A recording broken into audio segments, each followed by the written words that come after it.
Halo Indonesian, pada materi-materi sebelumnya kita sudah membahas tentang masalah evaluasi. Evaluasi. Tapi Pak Sam, kalau kita melihat lagi, evaluasi ini kalau hanya sekedar administrasi teknis dan harga, tanpa kita kaitkan dengan identifikasi kebutuhan, ini sepertinya masih ada yang kurang. Ya. Kita kan melihat bahwa dalam memetakan kebutuhan kita kan sudah menggunakan yang disebut dengan supply positioning model. Ya. Apa kaitannya antara evaluasi penawaran dengan supply positioning model? Justru dalam karakteristik kita melakukan evaluasi ini kita harus kembali kepada prinsip strategi ya. Karena sebenarnya kita pelaksanaan taktis yang kita laksanakan ini adalah bagian dari strategi. Ini semacam kita menghadapi pasar. Nah, tadi pasar itu ada yang exploit, ada yang marginal, ada yang supplier perception model. Nah, ini pasar ini luar biasa. Kita hati-hati sekali. Maka dari itu kita perlu menyusun strategi bagaimana melaksanakan evaluasi berdasarkan masing-masing kriteria barang jasa kita. Nah, misal yang pertama kita tahu di dalam bagan di matrik supply positioning model itu ada namanya barang jasa dalam kuadran rutin. Nah, kuadran rutin ini apa saja karakteristiknya sehingga kita bisa menentukan cara evaluasinya. Pertama, yang rutin ini vendornya jumlahnya terbatas. Jadi bukan berarti banyak di mana-mana dong sebenarnya. Enggak, rutin ya? Yang rutin ini biasanya terbatas terkait dengan faktor value for money di lokasi dan waktu. Ingat ini lokasi waktu paling utama. Kalau kualitas sih nggak masalah karena barang rutin ini biasanya standar. Kemudian kalau dari sisi kuantitas banyak tersedia di pasar. Tapi karena dari nilainya kecil, kemudian risikonya kecil. Betul. Nah jadi dua hal yang paling utama adalah di lokasi dan waktu.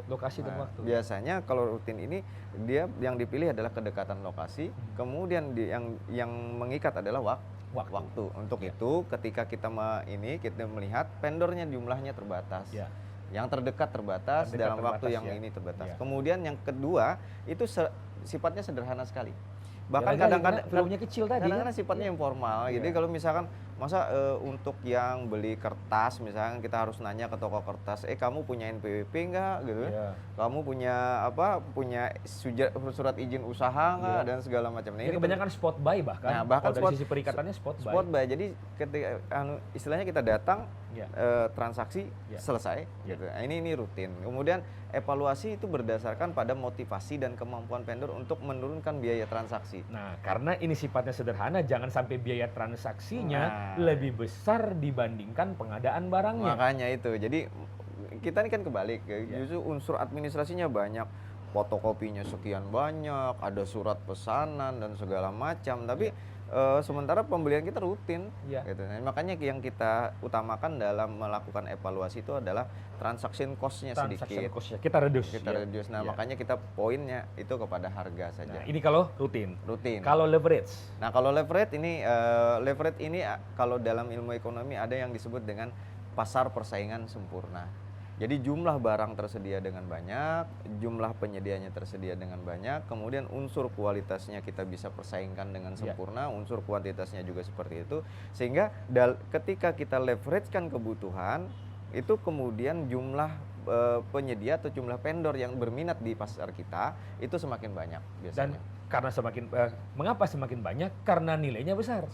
Siapa yang nggak mau ikut? Makanya dari itu. Nah, penyedia exploit dia akan ikut. Iya, pasti. Penyedia yang develop juga akan ikut. Penyedia yang core belum tentu ikut, tapi bisa mungkin ikut. Yang ngintip-ngintip lah. Yang ngintip-ngintip misalkan kayak pabrikan dan segala macam. Atau bahkan kadang-kadang jangan-jangan yang marginal juga mau coba-coba ikut. Iya, nah itu yang kita ini. Nah, karena pasarnya ini sangat terbuka, maka persaingannya menjadi sempurna. Nah, untuk itu kita perlu menentukan evaluasinya berdasarkan apa? Yang mendrive pasar untuk leverage ini adalah harga. Jadi otomatis evaluasinya adalah berdasarkan harga terendah.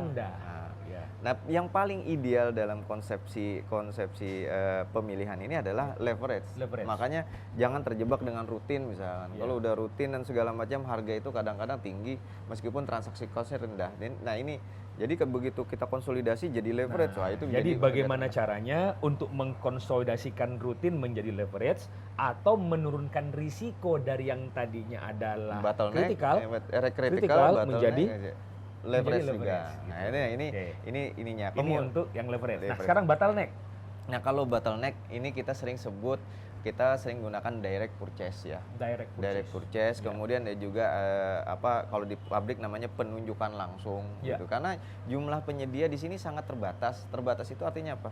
Hanya penyedia vendor terpilih saja. Dan hati-hati karena dia bottleneck, apabila tidak terpenuhi kebutuhan kita, maka ini tentu saja akan memberikan dampak resiko terhadap organisasi. Iya, betul sekali. Nah, jadi ini yang harus kita lihat. Jadi vendornya sangat selected, kemudian permintaannya kita banyak berorientasi pada pengiriman, gitu ya. Karena unsur pengiriman ini, unsur lokasi ini jadi titik poin gitu. Kemudian evaluasinya berdasarkan motivasi dan kemampuan.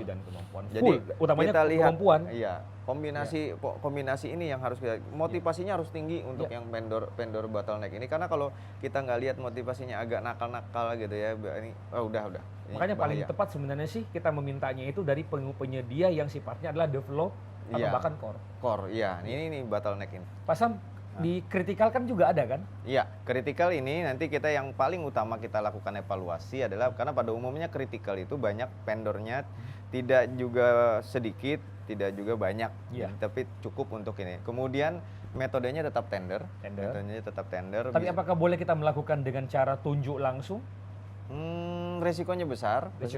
Tapi kalaupun ingin dilakukan tunjuk langsung, maka pastikan DPM kita yang terbaik. Nah, itu yang paling penting. Karena ini kritikal soalnya. Iya, daftar penyedia mampu kita betul-betul diambil dari yang terbaik. Kemudian evaluasinya itu lebih kepada total cost of ownership. Oh iya, karena jadi ini nilainya sudah besar banget. Setiap ya. tahapan dihitung itu. Jadi tidak hanya tentang akuisisi, tentang biaya akuisisi, tapi juga tentang bagaimana nanti setelah akuisisi ada pemeliharaan, ada maintenance dan segala macam. Berarti bukan harga termurah kan? Bukan. Ini harga terbaik di sini. Harga terbaik.